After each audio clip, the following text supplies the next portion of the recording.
ప్రపంచ ఆర్య వైశ్య మహాసభ జాతీయ సలహాదారులు కౌటికె విఠల్ ద్వారా 1000 మందికి ఉచిత భోజనాలు.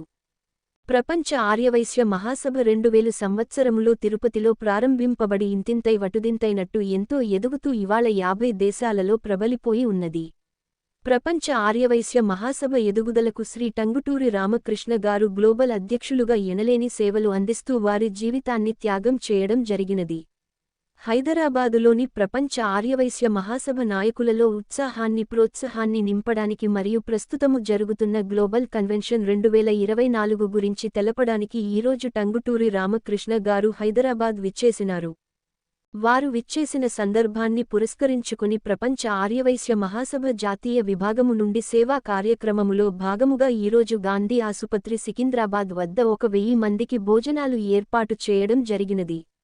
అన్నార్తులు ఎంతో ఉత్సాహంతో పాల్గొని ఈరోజు భోజన కార్యక్రమం ద్వారా మా సేవలను వినియోగించుకున్నారు.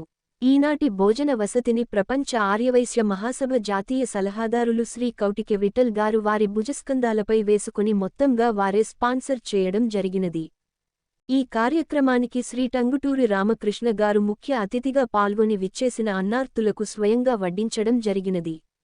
ఈ కార్యక్రమంలో ప్రపంచ ఆర్యవైశ్య మహాసభ గ్లోబల్ సలహాదారులు Shri Rajasekhar garu, Prapancha Aryavysya Mahasabha global senior citizen forum chairman Shri Urababu Rao garu, జాతీయ న్యాయ సలహాదారులు అడ్వకేట్ శ్రీ రవి గుప్తా గారు, ప్రపంచ ఆర్యవైశ్య మహాసభ సీనియర్ సిటిజన్ ఫోరం తెలంగాణ రాష్ట్ర అధ్యక్షులు శ్రీ సింగిరికొండ నరసింహ గారు మరి ఇతర ప్రపంచ ఆర్యవైశ్య మహాసభ నాయకులు పాల్గొని సేవా కార్యక్రమాలలో పాల్గొనడం జరిగినది.